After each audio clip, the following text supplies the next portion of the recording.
Tenemos hasta ahora el argumento de la no necesidad.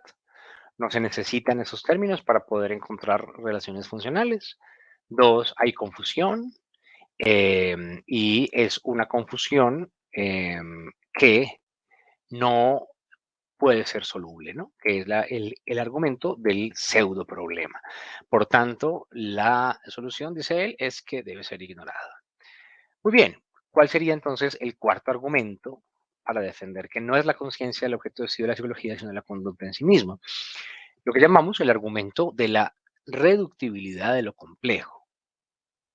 Y dice así, incluso hay razones para estudiar los procesos más complejos como procesos sensoromotores en la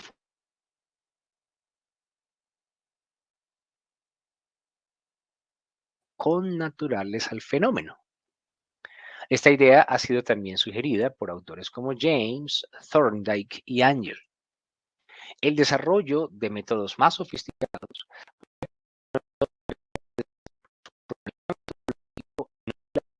naturales. Ok, interesante esto. Entonces, otro de los rasgos de la psicología conductista que se mantiene hasta hoy y que bien marca Watson en este artículo es que los procesos más complejos del comportamiento son en principio reductibles o reducibles a procesos más simples. Es decir, la, la alternativa conductista lo que hace es tratar de ir desde los procesos que ya conocemos, sobre los que ya tenemos cierta información de cómo se comportan, de cuáles son sus regularidades, etcétera, y usarlos para estudiar cualquier fenómeno de comportamiento que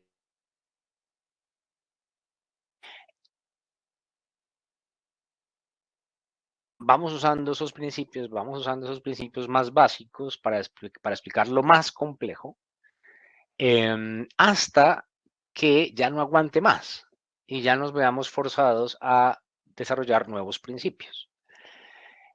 Ahí es interesante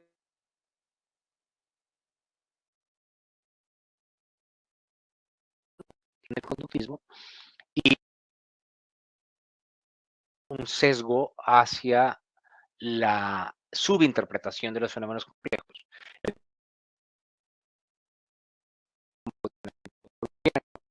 como el condicionamiento operante, por ejemplo. Y eso es lo que tenemos de cómo funciona el comportamiento, entonces usémoslo para interpretar cualquier pieza de comportamiento. Y los críticos dicen, esa actitud ha llevado a un sesgo reduccionista de no reconocer las particularidades del comportamiento más complejo que no pueden ser descritas con los diferentes. Van, por ejemplo, a reconocer que hay procesos distintos a los más básicos, pero no todos los conductistas estarán de acuerdo con eso. Y en ese sentido, pues vamos de la mano. Eh, ¿Qué quiere decir él con eso de que incluso hay razones para estudiar los procesos más complejos como procesos sensoromotores de la forma de hábitos locales? Por ejemplo, ahí se está refiriendo, ordinariamente llamamos pensar. Evidencia de que cuando uno podría decir que cuando pensamos estamos implicados en una actividad verbal, hablar, pero hablamos en voz baja. No necesitamos hablar en voz alta porque no es para otra persona y, no y por tanto no necesita respetar todas las que la otra persona lo escuche. Y eso entonces implica que se puede estudiar como un hábito vocal, es decir, como un proceso sensorio-motor, como una respuesta. Y entonces, el pensamiento podría estudiarse como un hábito vocal. ¿Y cómo es que entonces aparecen las ocasionales, pero no son definitorias del fenómeno? Y entonces Watson desarrolla, eso ya aparece en un libro en el 19 y luego en el 24 lo recupera y lo matiza un poco más. Hace uso del esquema pavloviano para hablar de eh, estímulos sustitutos. Es decir, hay como una cadena de relaciones condicionadas desde el evento particular que yo estoy, por ejemplo, observando y al que respondo condicionadamente, y se puede condicionar de forma sensorial, de forma verbal, de forma motora, de forma visceral. Y esas respuestas condicionadas vuelven a presentarse cuando me encuentro con alguna propiedad del mismo objeto en un momento posterior. Descripción del fenómeno como un proceso era la el proceso estrictamente cerebral implicaría decir como relaciones entre lo que el organismo hace y las propiedades del mundo. Entonces, él muestra que es plausible de comportamiento como procesos sensoromotores o como hábitos vocales. Y dice acá, con el tiempo vamos a desarrollar formas, métodos más sofisticados para ver si esto es viable o no, porque hábito vocal, de poder tener el registro preciso de las cuerdas vocales y diseñar todo el aparataje para poder hacer el rastreo de todas las respuestas condicionadas al estímulo. Ese es un problema metodológico, pero no es un problema de la naturaleza supuesta especial del fenómeno. Es decir, como que hasta acá llega el conductismo y de aquí para allá ya no aguanta y tendríamos que hacer uso de otro tipo de procesos, que en últimas fue lo que ocurrió históricamente. O sea, Watson eh, no, no anticipó, o mejor, en este momento que escribió eso, estaría desarrollando lo que al final va a pasar. Lo que sí ha hecho la psicología es separar el mundo de la conducta de recientemente digamos que la tradición skinneriana ha sido la más consistente en mantener que esa dualidad no tiene sentido y recientemente hay otras variedades conductistas.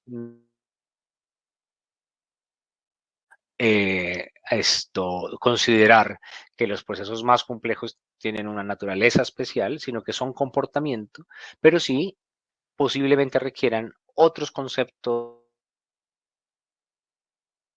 adicionales para describir cómo es contemporáneo, conceptual distinto al comportamiento más complejo. El quinto argumento sería el argumento de la viabilidad. Viable que el proyecto actual porque permite llegar a mejores conclusiones sobre los determinantes del comportamiento. Incluso algunas preguntas de la tradición podrían ser mejor respondidas por los métodos conductuales. También permitiría la integración con otras disciplinas como la biología, pues estudiaría las estructuras y funciones corporales asociadas con el comportamiento. Entonces, esto ya es un argumento de proyecto, digámoslo así, ¿no? Dadas las cosas como las estoy planteando, pienso que es viable y tiene las siguientes ventajas. Primero, el comportamiento que lo que hay en una rueda sin fin y no avanzamos. Acá por lo menos salimos del comportamiento y vemos manipular cosas para ver qué es lo que pasa con el comportamiento. Dos, permitiría la integración con otras disciplinas más relacionadas, mientras que un proyecto de como los Sofía subjetivista y está más desvinculada de la biología. ¿Qué pasó hoy en día? Lo que pasó, pero aún Entonces, cada vez es más fuerte la presencia en nuestros planes de estudio de materias de neurología, neuropsicología, etcétera, porque es el sustituto último materialista de la mente. Entonces, como que una aproximación científica de la mente para nuestra tradición contemporánea significa entender cómo funciona el cerebro, que es biología, no es psicología. Entonces, posiblemente el tipo de biología más interesante para una ciencia del comportamiento no viene de la neurología, sino de la etología, que es la que estudia el comportamiento propio de una especie. En últimas, el comportamiento psicológico, como lo veríamos hoy en día, es como la reorganización del comportamiento biológico de la especie en la ontogenia individual. Eh, esto, al final, eso que dice que esto es incipiente, es cierto y creo que todavía no maduró en la forma en la que él hubiera esperado, pero hay proyectos muy maduros y muy fuertes que no son tan conocidos ni tan divulgados que pueden ser muy prometedores todavía. Y finalmente, el argumento de la utilidad. Dice analizar los ajustes de los individuos a su ambiente, así como sus determinantes, se presta más directamente a la derivación de aplicaciones útiles socialmente, ¿no? Y esto es interesante, ¿no? Porque nos muestra que la psicología aplicada básicamente tiene un proyecto y es modificar conducta, ¿no? Es hacer que las cosas se hagan distinto, porque como se están haciendo son problemáticas. Entonces, él dice, si logramos encontrar los determinantes del comportamiento, que son en último determinantes ambientales del comportamiento psicológico, entonces vamos a encontrar mucha más potencia para encontrar técnicas aplicadas útiles para modificar conducta. Y en eso creo que la historia sí le dio la razón. O sea, buena parte de los principios del comportamiento para modificar conducta son principios que observan el ambiente del individuo, se modifican características del ambiente y eso cambia todo su comportamiento simple o complejo. Em, pero en su momento era más una promesa y bueno, él finalmente cuando trabajó en esta empresa de mercadotecnia y publicidad, pues creo que pudo poner un poco a prueba buena parte de estas cosas que dice, también trabajó en cosas de crianza y otras más. Entonces, bueno, esos son los 6 argumentos que yo reconozco en el documento de Watson. Creo que ya es tiempo para escuchar sus preguntas o sus comentarios. Voy a dejar de compartir pantalla. Hola, doctor Ricardo. Buenas tardes. Qué Oscar, bueno. gusto escuchar su presentación. La verdad es que me ha parecido muy clara, ciertamente, ¿no? Y creo que no es fácil resumir esos argumentos que Watson da, o al menos resumirlo de forma tan clara, ¿no? Y específica. Entonces, yo estoy aquí ahorita en representación del doctor Enio, que se tuvo que retirar por una situación. Entonces, yo quisiera a lo mejor plantear alguna serie de cuestiones, ¿no? Y comentarios que creo que podrían ser interesantes y no sé si a partir de eso también algunos miembros de nuestra audiencia se sintieran interesados en plantear algo. A lo mejor son cuestiones muy generales las que plantearé, pero creo que pueden ser de interés para muchos estudiantes, ¿no? Bueno, creo yo, o al menos lo fue para mí cuando yo era estudiante de licenciatura, ¿no? Y creo que siguen siendo cuestiones vigentes también.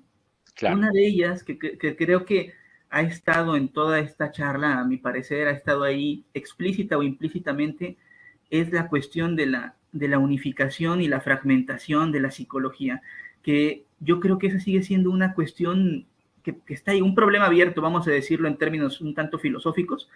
Eh, ¿Consideraría usted, o sea, o a su juicio, qué diría al respecto? ¿Es un pseudo problema así? Llanamente, ¿es un problema genuino? ¿Qué pasa? ¿Hay posibilidad de algo? ¿O estamos perdiendo nuestro tiempo, ¿no?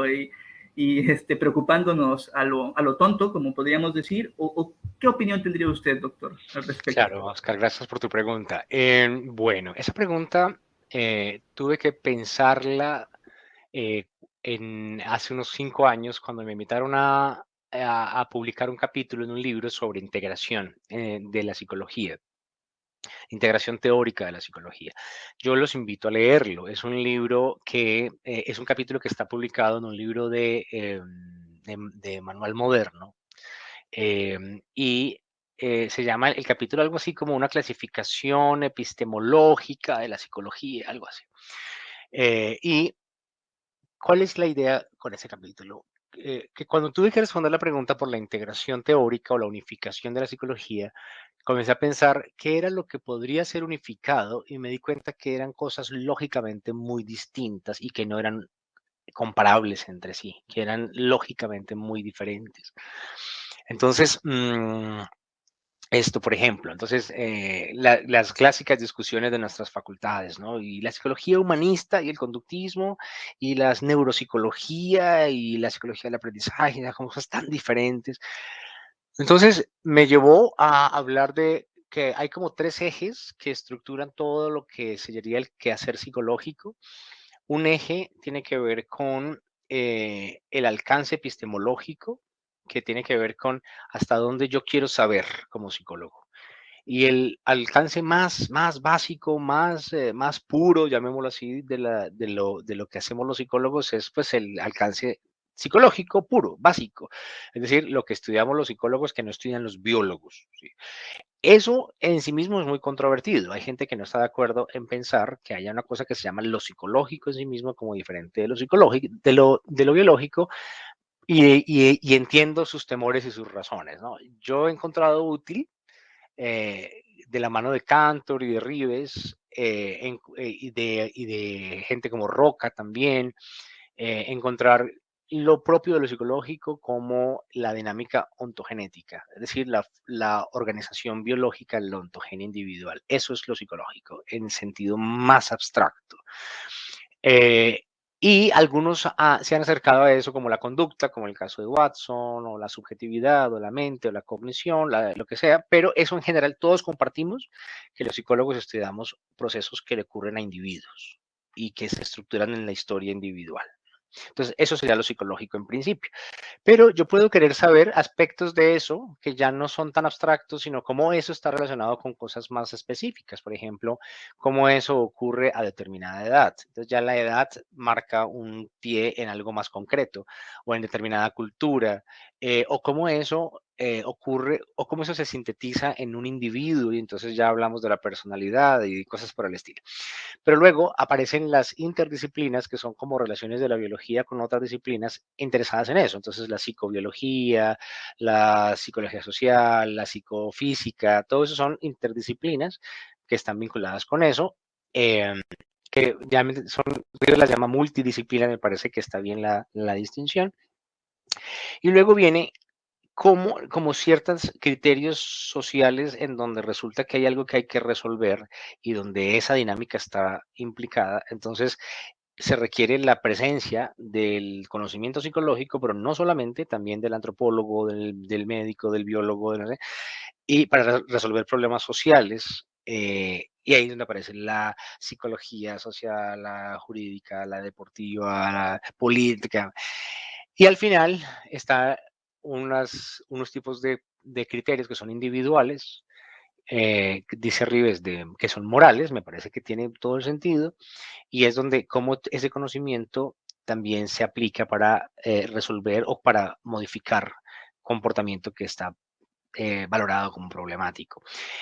Ahí aparece la psicología clínica, pero fíjense que es solamente una aplicación específica dentro de muchas y no es la psicología, que eso ha tendido a interpretarse equivocadamente en nuestras facultades, ¿no? La psicología es fundamentalmente psicología clínica, ¿no? Y eso es un error categorial. Entonces, ese es el primer eje, el alcance epistemológico. Ese eje se cruza con otros dos. Uno tiene que ver con cómo entiendes ese objeto de estudio ontológicamente hablando. Y entonces hay dos grandes tradiciones, lo que llamamos la psicología mediacional y la psicología no mediacional.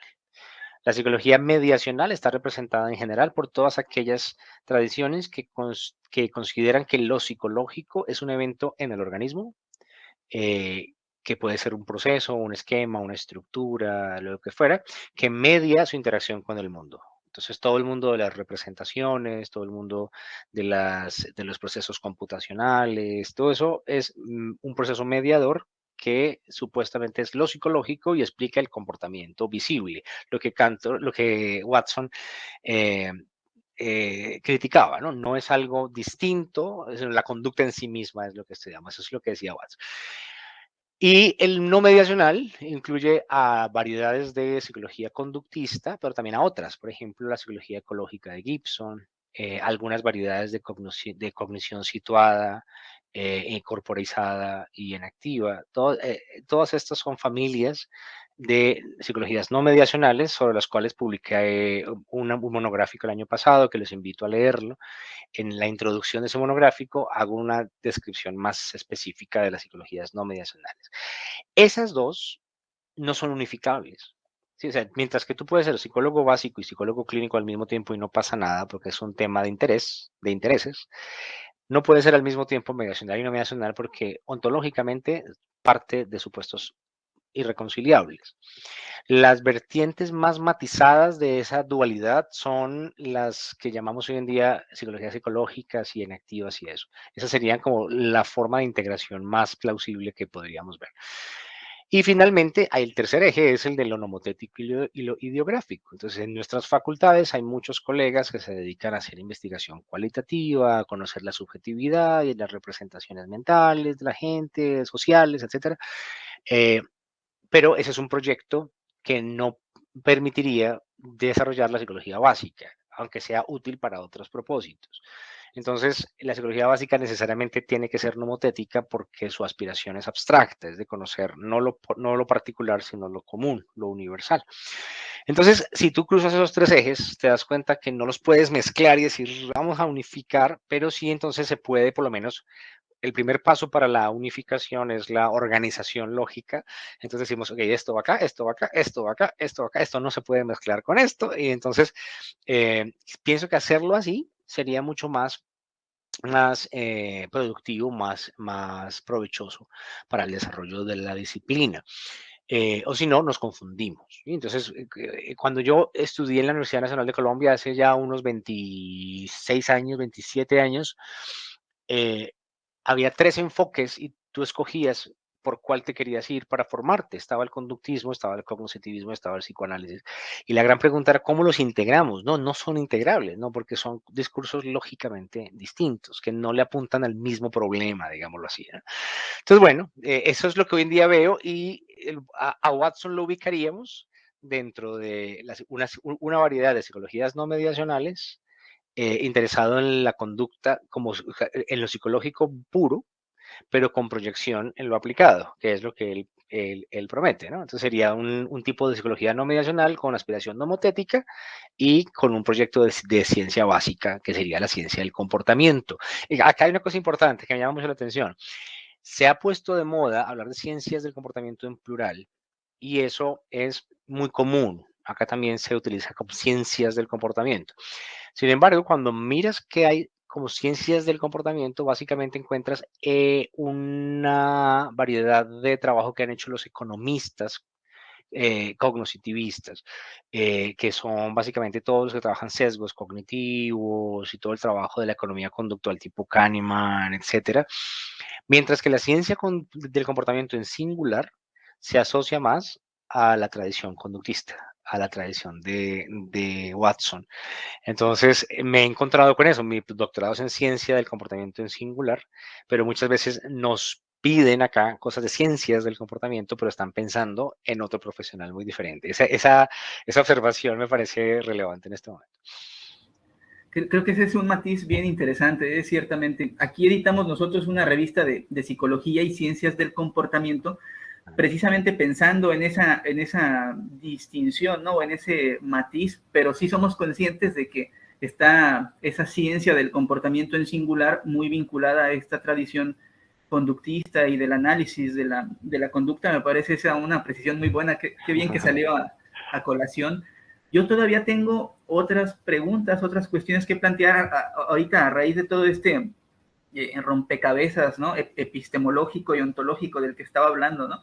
Pero no sé si alguien del público quisiera comentar algo al respecto. Ahora sí que somos menos de los esperados porque también creo que cambiamos abruptamente a otra plataforma y a lo Claro. mejor eso hizo que nos desconectáramos un poco, pero no sé si alguien tenga alguna cuestión o alguna pregunta que hacer.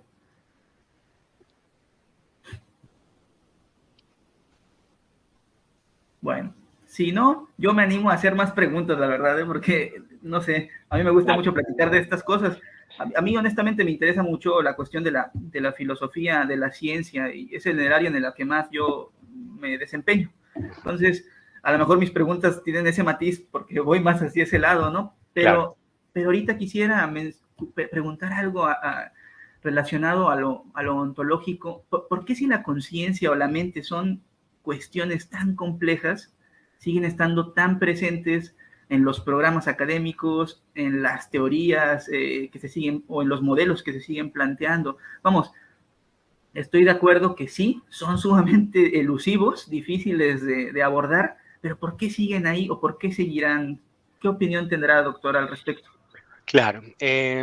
Digamos que la principal razón es la siguiente, según mi punto de vista, y es que la psicología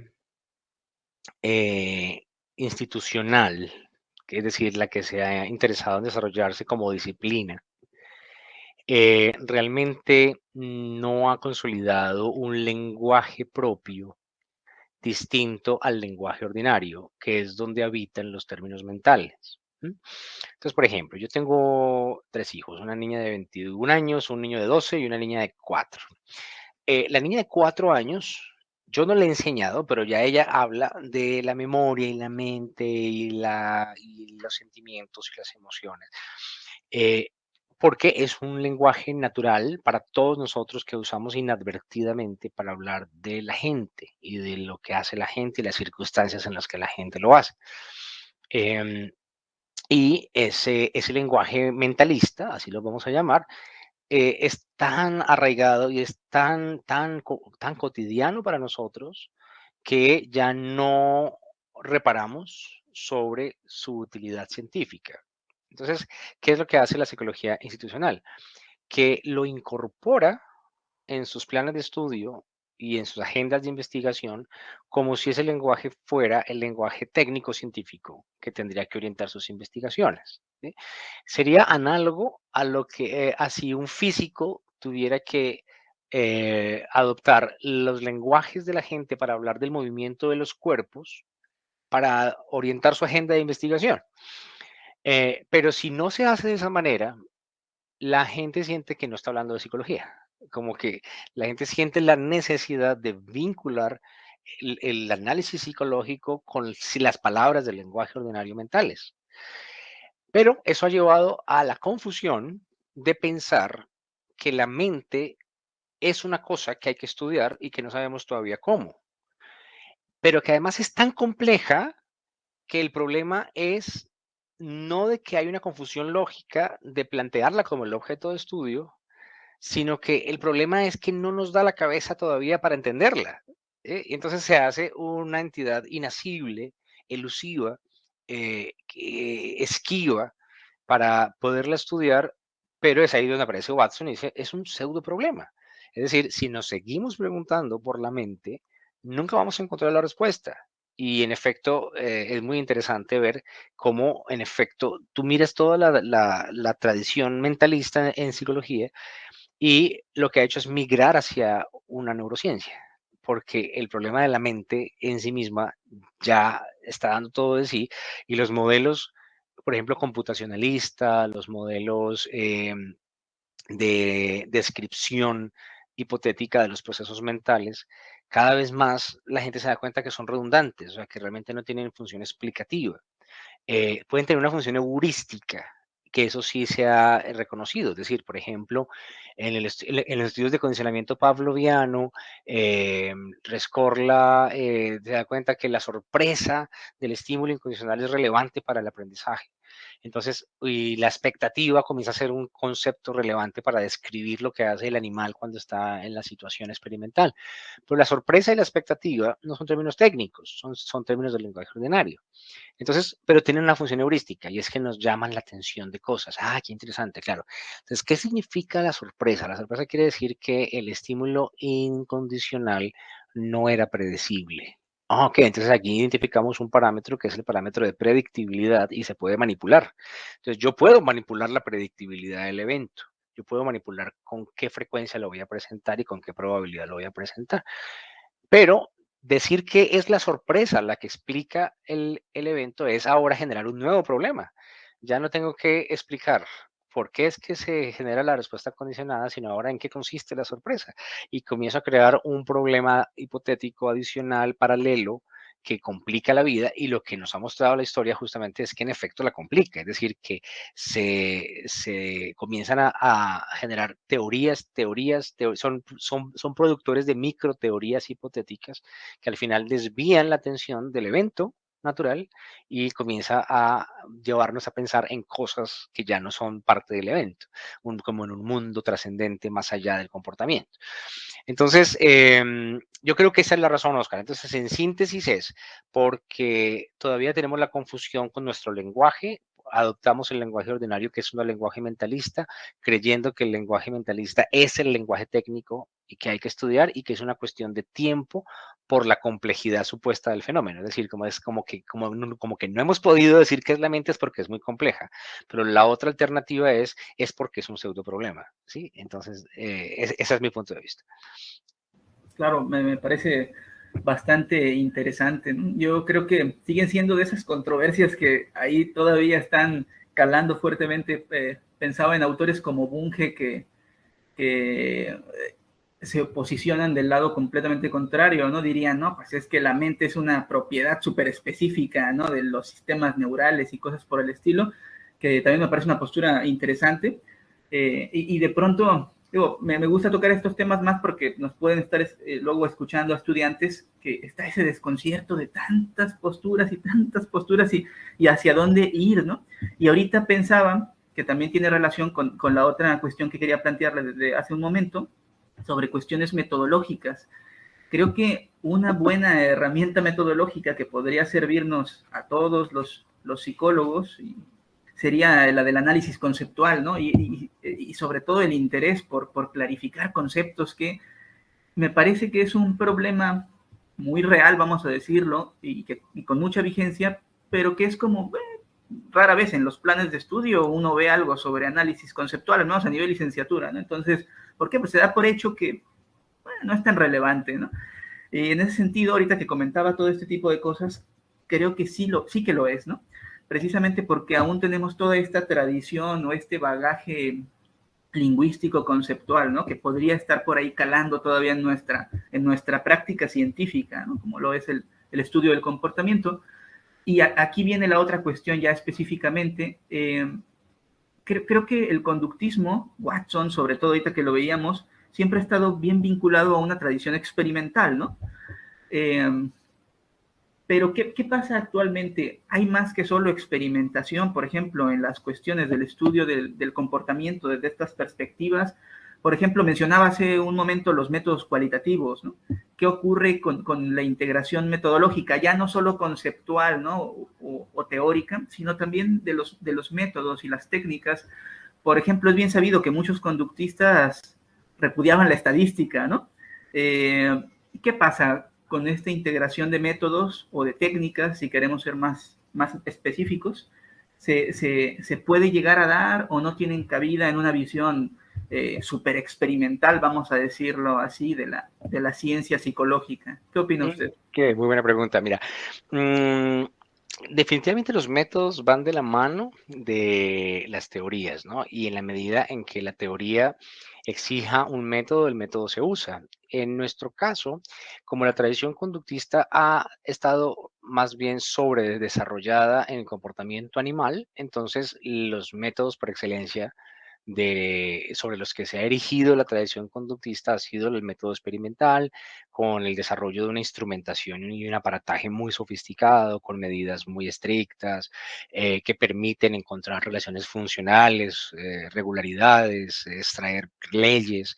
Es decir, que lo que sería la investigación psicológica pura animal es como lo más cercano a un experimento estricto, ¿no? Al paradigma experimental estricto, estricto, estricto. A medida que vamos avanzando hacia, por ejemplo, el comportamiento humano, entonces aparecen otras propiedades que son relevantes medir, y las tradiciones más ortodoxas han intentado preservar esa ortodoxia experimental para dar cuenta del comportamiento humano. Entonces, por ejemplo, la equivalencia de estímulos de Sigma, la teoría de marcos relacionales de Hayes, son teorías conductuales que intentan dar cuenta del lenguaje y cognición humanas y conservan protocolos experimentales estrictos, etc.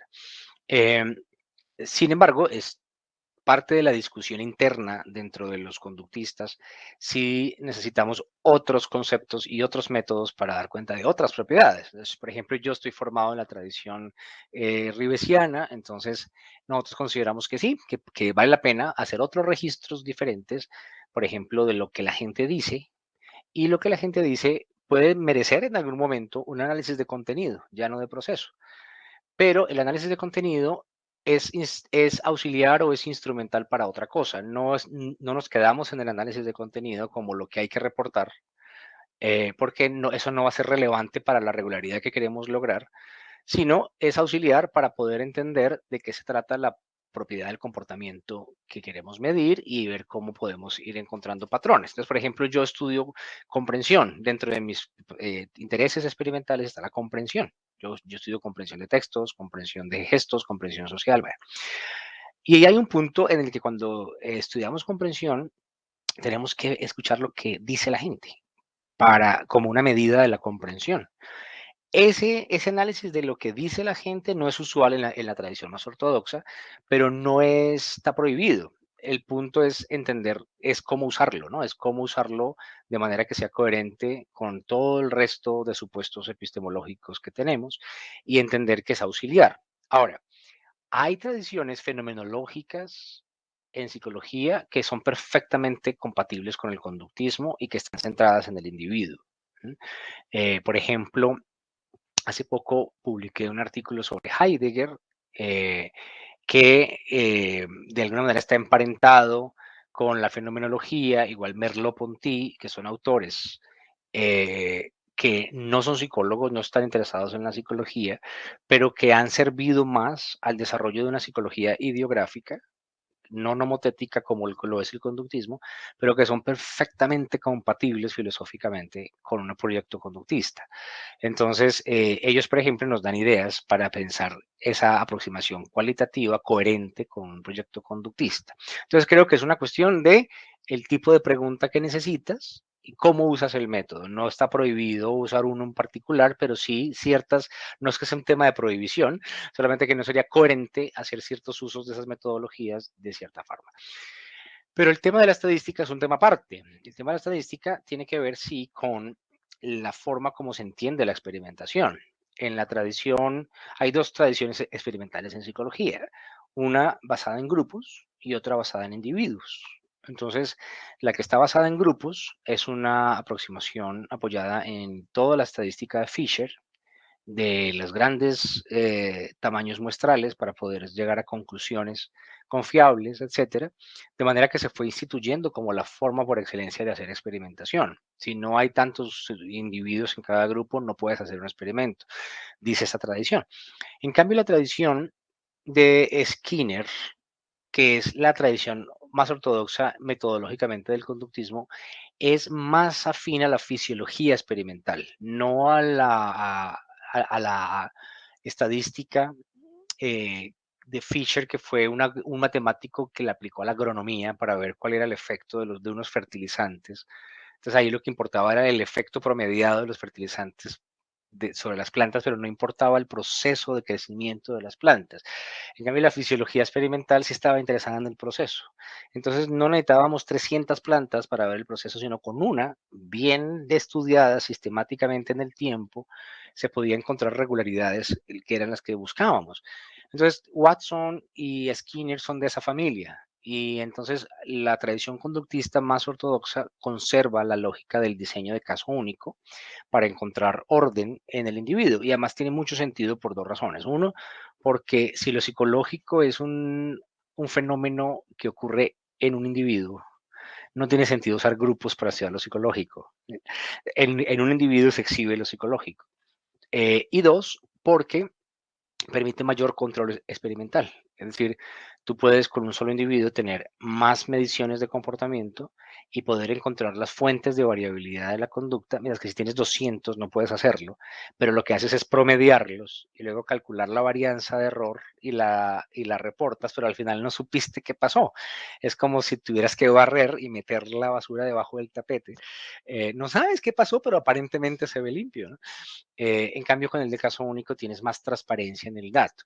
¿Cuál ha sido la gran crítica a los diseños de caso único? Que no permiten hacer generalizaciones a población, lo cual es parcialmente cierto. ¿Por qué? Porque, bueno, es cierto que si yo estoy interesado en efectos, necesito más gente. Por ejemplo, los efectos del fertilizante, necesito más plantas, no puedo verlo con una.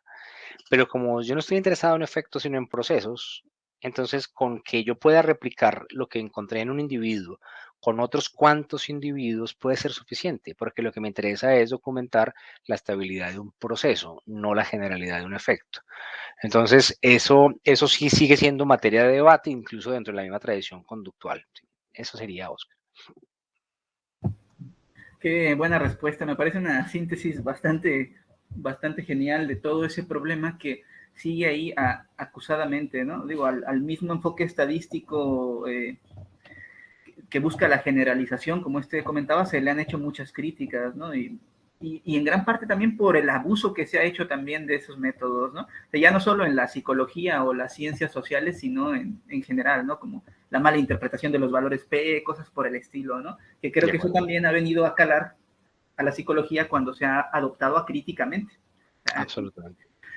Pero Ahora, ¿no? solamente un comentario más, y es que la tradición de caso único también usa estadística, no está negada, excluida, pero es una estadística útil para responder las preguntas de los diseños de caso único. O sea, el problema no es la estadística, sino cómo la usas. Exactamente, y a eso quería llegar. La cuestión es saber integrar de forma crítica esas herramientas, ¿no?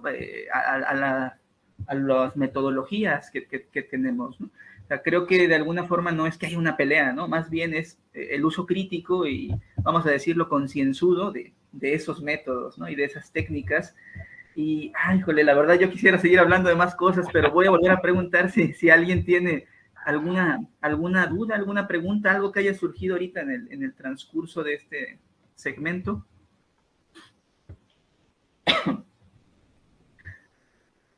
Yo Bueno, tengo una duda de ustedes como grupo. ¿Ustedes son un grupo que estudia ciencia de comportamiento? ¿Son todos psicólogos egresados? ¿Son todos de una universidad? Cuéntame un poquito de ustedes. vale. Mire, aquí habemos de varios. Somos un centro de investigación, el Centro de Investigación y Desarrollo Tecnológico Aplicado al Comportamiento. Lo dirige el doctor Enio Carro, que fue quien abrió la reunión ahorita. Y hay tanto prestatarios de servicio social como practicantes, alumnos, y habemos quienes ya egresamos y laboramos aquí formalmente. Excelente. Lo que nos interesa es como el nombre lo indica, hacer investigación, tanto básica como aplicada, y también labores de divulgación o de, algunos dirían, comunicación del conocimiento científico, ¿no? Digamos, para acercarlo al público en general, sobre todo entendiendo que hay muchas veces tantos mitos al respecto, ¿no? Del estudio del comportamiento, al público en general fuera de la psicología y también a los estudiantes que se están formando, porque entendemos que muchas veces en las clases no se logra abarcar todo lo que se considera esencial, como este tipo de lecturas, por ejemplo, ¿no? Claro. No hay tiempo a veces para este tipo de discusiones y consideramos que es valioso pues llevarlas al menos a cabo en otra plataforma, ¿no? Claro. Oh, excelente. Qué buen Y proyecto.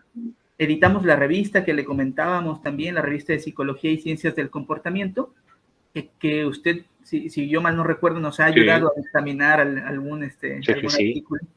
Y pues en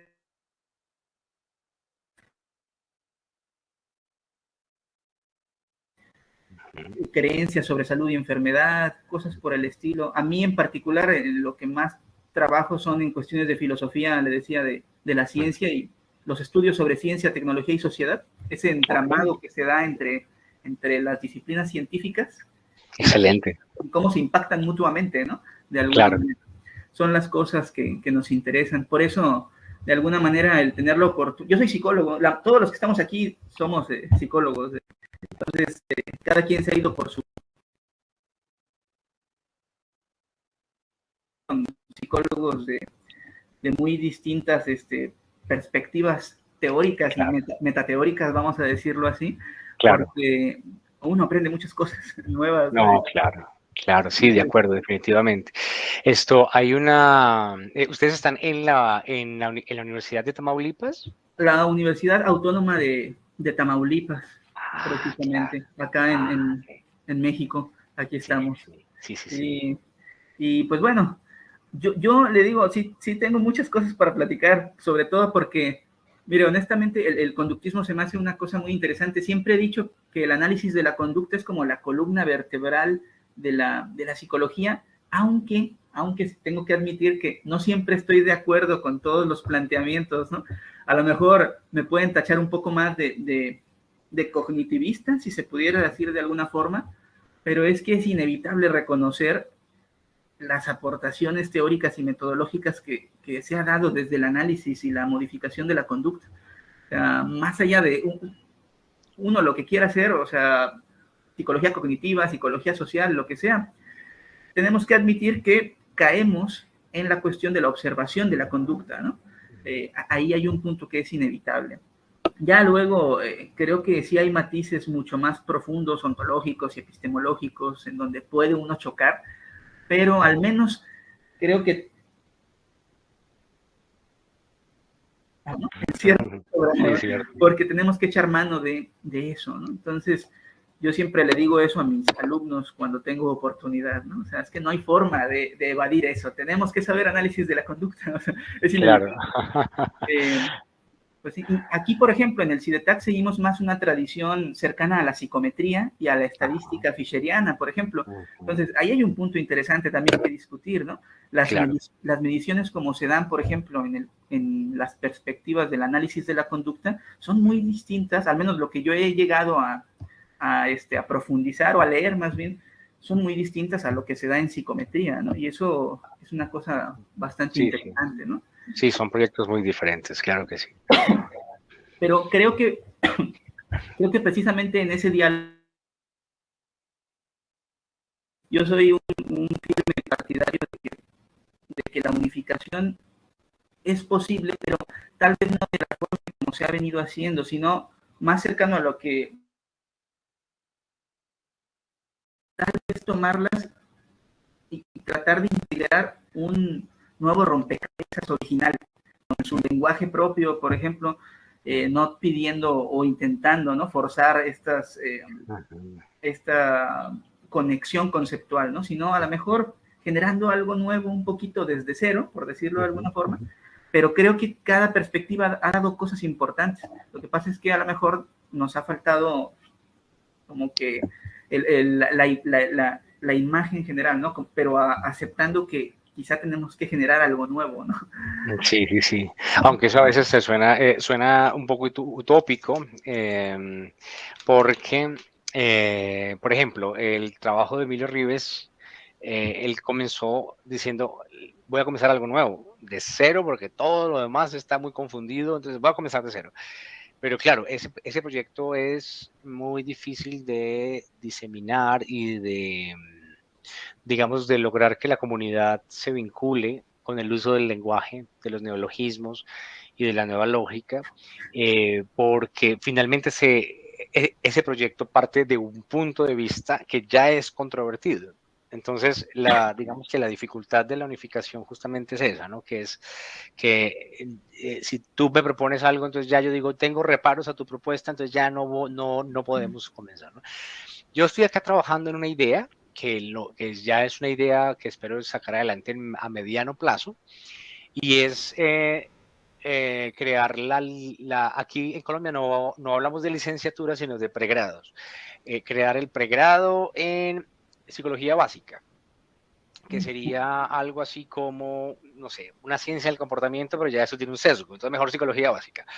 Que absorban los perfiles científicos interesados en el desarrollo de la disciplina como tal, porque la psicología se ha venido en los programas de nuestros países, se ha venido configurando como en un oficio, en una profesión, ¿no? Es decir, los estudiantes llegan a la facultad queriendo aprender un oficio, pero, y todas las discusiones científicas de la psicología básica, como que, ok, algo que tenemos que ver en los primeros semestres, pero yo no me voy a dedicar a eso, yo quiero saber técnicas específicas para cambiar cosas, ¿no? Y se entiende por las necesidades apremiantes de nuestros países, pero el problema es, ¿qué aplicas si no tienes un conocimiento básico, ¿no? ¿Qué es lo que se aplica? Las técnicas no son las que se aplican realmente, las técnicas son la aplicación, pero ¿de qué? Entonces, pienso que un pasito hacia, no, yo ya no defendería la unificación, pero sí por lo menos hacia una división de trabajo que facilite el progreso de la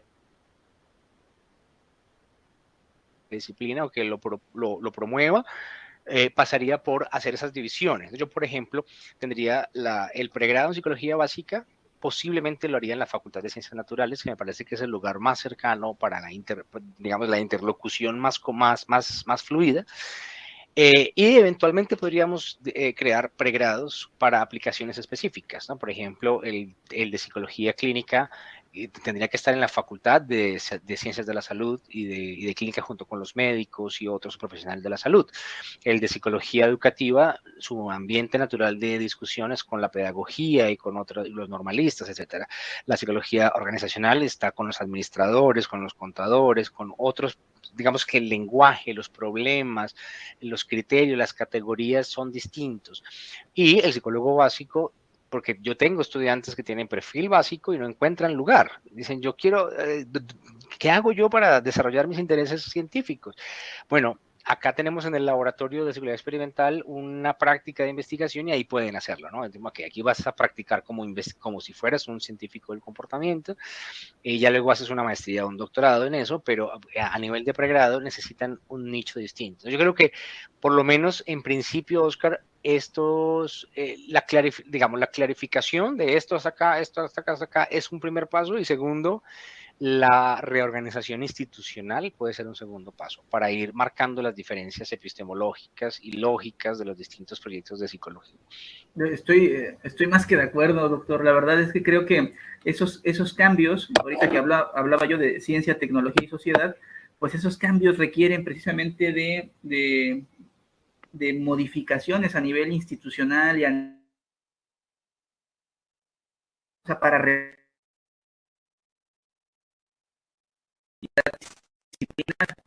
acá también ocurre lo mismo, ¿no? Creo que ocurre en muchas partes. Se ve más como una cuestión de trabajo aplicado a áreas sumamente específicas, particularmente lo clínico, ¿no? Digo, no está mal, pero se brincan muchos pasos a veces, ¿no? Y la investigación científica se ve como un mal, si se quiere, un mal necesario, ¿no? Que está ahí y pues hay que cursar y se acabó. Claro. Pero creo que hay muchas implicaciones en lo que plantean. Bueno, vi que apareció ahorita el anuncio de los 10 minutos otra vez, Sí. entonces quizá quisiera ir aprovechando para cerrar la reunión, pero reiterar que pues los canales de comunicación quedan abiertos. A nosotros nos encantaría, si en algún futuro hubiera oportunidad, poder seguir interactuando con usted, con esos proyectos que plantea, que creo que son muy interesantes y que pueden ser muy enriquecedores para el campo, ¿no?